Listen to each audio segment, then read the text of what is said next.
Ito ang Kaalaman Studios. I-like, share, comment at subscribe para sa mas maraming kaalaman na dapat mo pang malaman.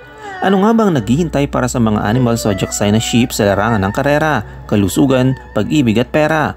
Kung ikaw ay ipinanganak sa Year of the Sheep o interesado ka para sa isang kaibigan o pamilya, siguradong may matutunan ka.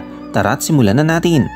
Sa karera, may haharapin ang mga sheep na pagsubok at oportunidad sa 2025, pero huwag mag-alala, ang iyong kakayahan sa pagiging malikhain at pag-unawa sa damdamin ng iba ang magiging sandata mo para malampasan ang mga ito.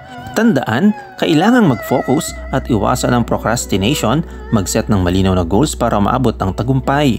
Kung naghahanap pa ng bagong trabaho o career shift, asahan ang mga oportunidad sa ikalawang kalahati ng taon.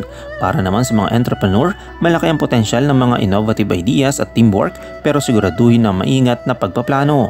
Ang mahalaga, iwasan ang mga argumento sa workplace, maging kalma at diplomatic para sa maayos at anumang sitwasyon.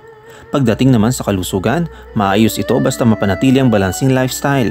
Pwedeng makaapekto ang stress mula sa trabaho o personal na buhay. Kaya mahalagang isama ang inyong routine ang mga relaxation techniques gaya ng yoga o meditation. Ang regular na ehersisyo at masustansyang pagkain ay makakatulong din sa inyong pangangatawan.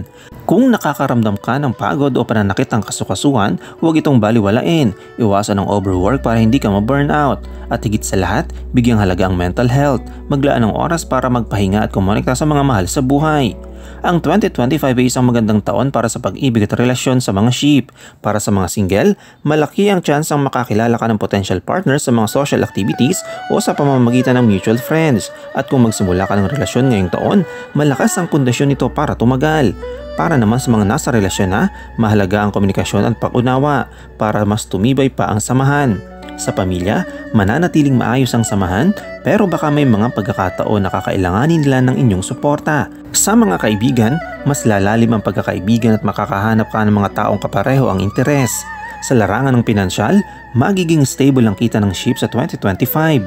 May opportunities para sa dagdag na kita pero dapat ay maingat sa paggastos. Magandang ideya na mag-invest sa mga long-term ventures tulad ng property o sustainable businesses. Pero iwasan ang impulsive decisions o risky ventures. Maghanda rin para sa mga unexpected expenses lalo na sa pagdating sa kalusugan o pamilya. Kaya mahalaga ang pagkakaroon ng emergency fund. Sa mga entrepreneur, mag-focus sa matatalinong paggamit ng kita at muling mag-invest para sa mas malaking growth. Ang pagiging disiplinado sa paggastos at pagpaplano ay magbibigay ng financial growth. Huwag kalimutang mag-like, mag-subscribe at i-share ang mga kaibigan